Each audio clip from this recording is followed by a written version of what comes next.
Hey, what's up guys? Jared here with Texas Tough Customs, and I'm gonna do a little video on how to get this steering rack out of here. This is on a Pioneer 1000 6-seater. These stock racks are really weak, and this one is broken. It's been broken for a while. I've got hydro steer on this one, so I just left the rack in there, but we're gonna finally take it out, and I'm gonna kind of do a little video to show you guys how to do it because I get a lot of questions about it all the time. So the very first thing that you want to do is you're gonna want to open up this little door right here.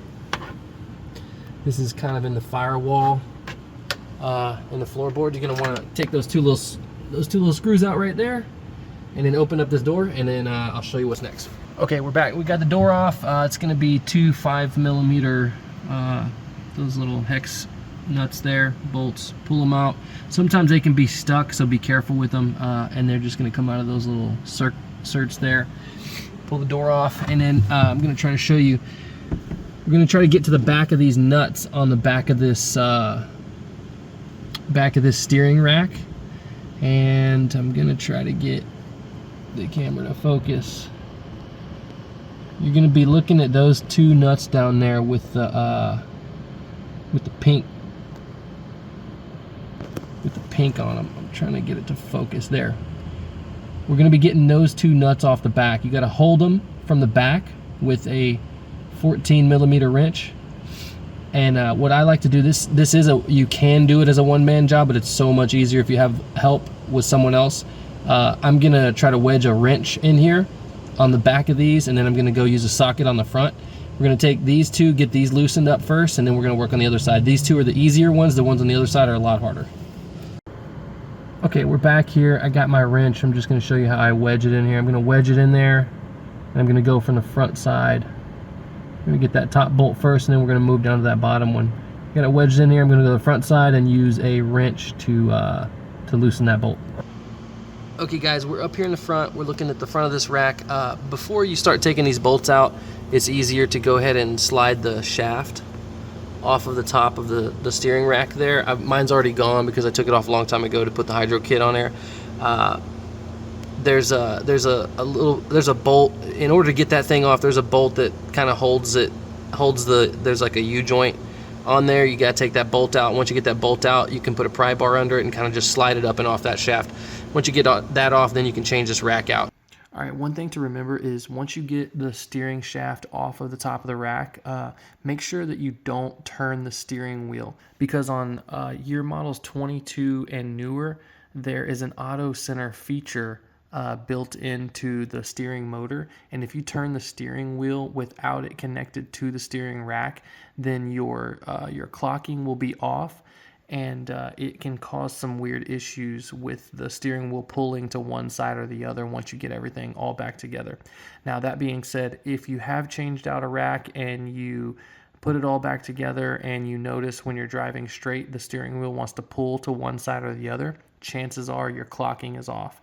A way to fix that is whatever side you are pulling towards, you need to take the steering shaft off of the steering rack, turn your steering wheel towards that side that it's pulling towards, and then put your steering shaft right back on and go test it again.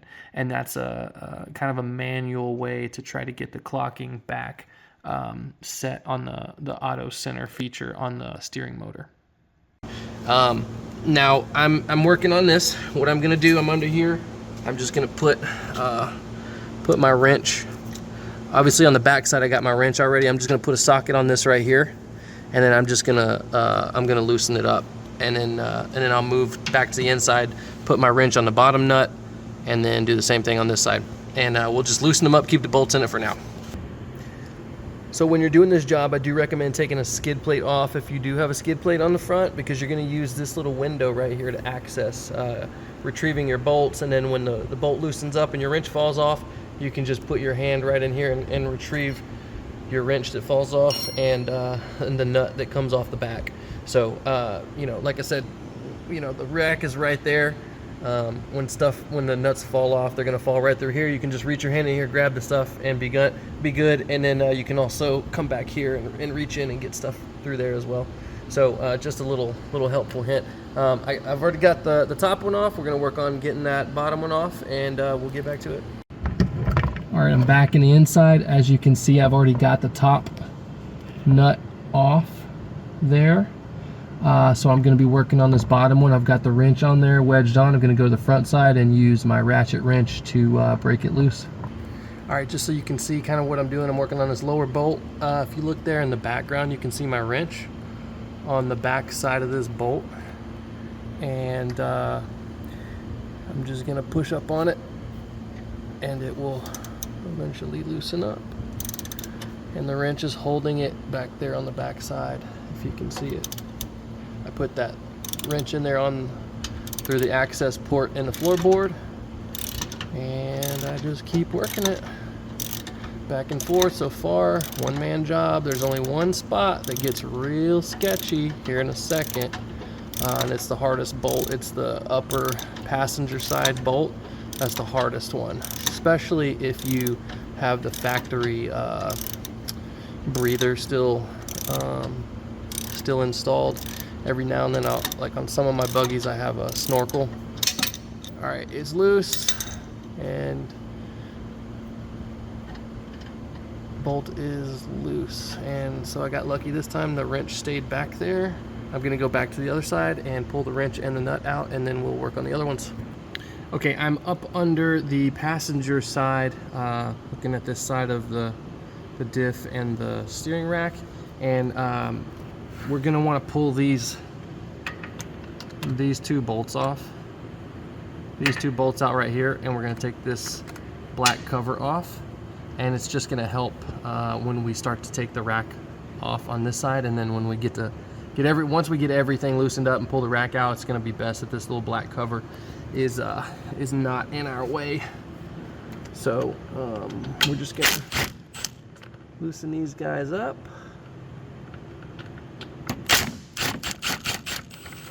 Go ahead and take them out. Don't lose them. Also make sure that you don't lose any of the bolts, the nuts or bolts that you take out of the steering rack. That one fell down, and I'll get it.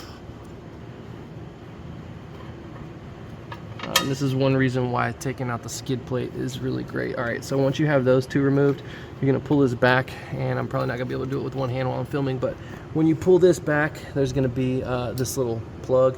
You can unplug that plug, and you can slide all this stuff out of the way,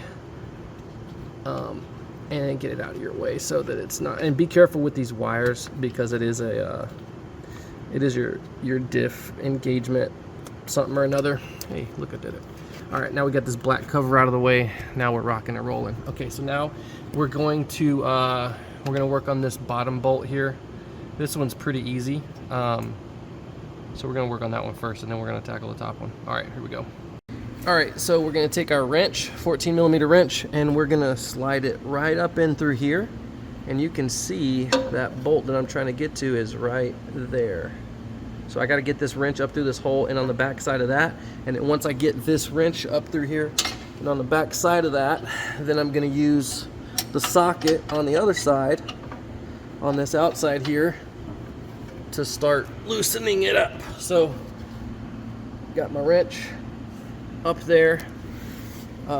There's like almost zero room to do this, so it's not all the way on there yet, but it will be once I turn the bolt a little bit. Actually, that's it. I am bolts coming out. Okay. Regroup.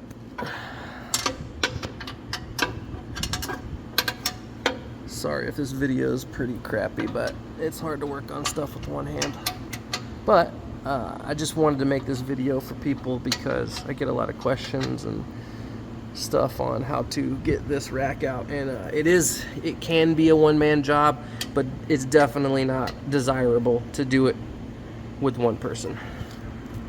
So I'm just going to keep working this thing nice and easy. If you hold the wrench, obviously, so it doesn't move around like that, then it's a lot easier. So I'm going to go ahead and do that with both hands, and go ahead and take this bottom nut off. All right, guys, I'm back in the floorboard. And if you can see that bolt peeking right through there, that's the one we're trying to get to. The hard part is this air intake tube here. It's in the way. Now there is a little pop rivet just up on the top right there that you can take off and loosen it up a little bit, but I find that it doesn't really make much difference. So what I'm gonna do is you see that wire right there? I'm gonna follow that wire loom, creep it on around the corner, and I'm gonna follow that wire loom, and I'm gonna snake my wrench in there. And I'm gonna try to get my wrench on that nut right there, okay? I don't really care about losing that nut, so I'm not gonna do this next step, but when you gotta save that nut to put a new rack in, you wanna put a piece of tape on the back of your wrench, okay?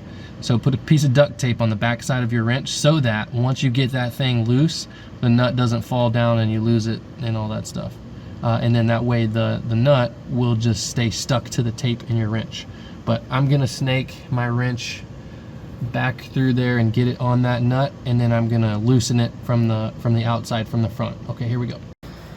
Okay guys, I'm back in here. I'm gonna show you how I snaked that wrench in there. So there's my wrench. It's just kind of 14 millimeters, kind of slid in there, and you can barely see it from this angle. But right through there, I got the wrench on the back of the nut, just barely, okay? So before you even try to get the wrench on the back, go ahead and loosen these. Like, just put your wrench on it, or put your socket on it, and just try to loosen it with nothing even holding it on the back, just to break some tension off of it. And then it's already loose, right? So now, my wrench is on the back, and I'm just taking it nice and easy because I don't want my wrench to fall off, because it's such a pain in the ass to get that wrench on the back of this thing.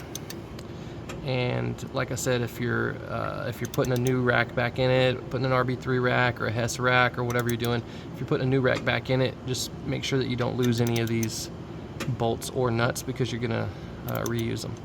So I'm gonna keep pulling this bolt out, and then we'll show you how to pull this thing out. All right, guys, I got all the bolts out of the rack. I got all of the nuts out, and now we're gonna work on pulling this rack out of here.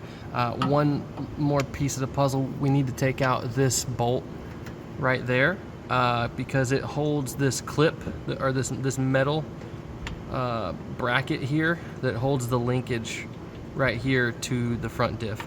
So we're gonna take this bolt out. It's gonna be a 12 millimeter. Gonna take this bolt out, and that's gonna free up this bracket here. Once that bracket is free, then we can slide this whole steering rack out the driver's side, and it won't be that big of a deal. All right, I'm gonna pull that out, and then we'll keep going.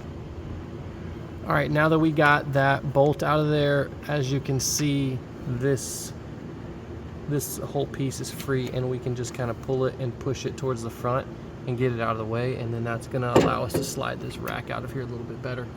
You're gonna be fighting the coolant hoses here, so you're gonna have to push on those coolant hoses a little bit. We're gonna turn the rack and slosh it and pull it out the other side. All right, now we're on the driver's side, and we're just gonna grab the rack, and we're gonna roll it forward, and we're just gonna kind of pull it and wiggle it around. I don't know if I can do it with one hand, so I'm just gonna kind of show you what I'm gonna do, but we're gonna turn it, and then right now it's stuck on the back side. You can't see it, but it's stuck on the back side between that little bracket that we just loosened up and those coolant lines. So I'm gonna fiddle around with it a little bit more, but basically you wanna turn it towards the front like we did, rotate it so that the shaft will clear the arms in this cross member piece up here, and then you'll just pull it right out this side. All right, we're in good shape now. We're almost out now. One thing to remember, make sure that your steering rack is actually kind of more or less centered, or that the rack side is more towards the driver's side when you pull this out, because if this is sticking out the other side, it makes it hard to clear the cross member on the other side, and it'll get stuck right back there on that bolt right there. Because you can't lift the back end up enough. So just make sure that your steering rack is pulled more to the driver's side, and then it should just come right out. And then you just got to kind of wiggle it around and get it through all that stuff, and there we are. Steering rack is out, and now you can put your new steering rack, or Hess rack, or RB3 rack, or TTC Hydro Steer right in the place of where that was. Now, when you do put a new rack in, I highly recommend using the RB3 Easy Mounts. The RB3 Easy Mounts is like this bracket that kind of slides in right here, and it makes it to where you don't have to use the wrench behind everything to put the nuts on. The nuts are kind of fixed into the easy mount, and you just put the bolts in, tighten them up from this side, and you're good to go. All right, so here is the old rack. This is why I'm taking it out. We cracked the casing here. We also bent the ram shaft. I don't know what you call it, but we bent the shaft on it. That's what happened first. The shaft bent, and then the casing cracked, and that's very, very typical on these stock racks, specifically the 6-seater racks. 6-seater racks are super weak. I took this thing out.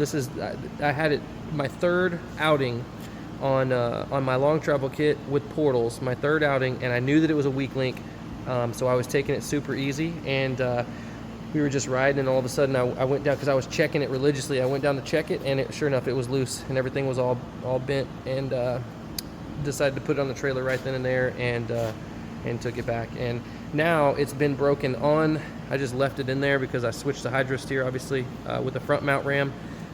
It's been on there for 6 months or so, just sitting there, and now it's finally time to take it out. But that's the old rack. That's how to take the stock steering rack out of a Pioneer 1000. 6-seater, 5-seater, 3-seater, they're all the same. But you can do it one person, although it does suck with one person. If you have 2 people, it's so much easier. So anyways, hope you enjoyed. See you soon.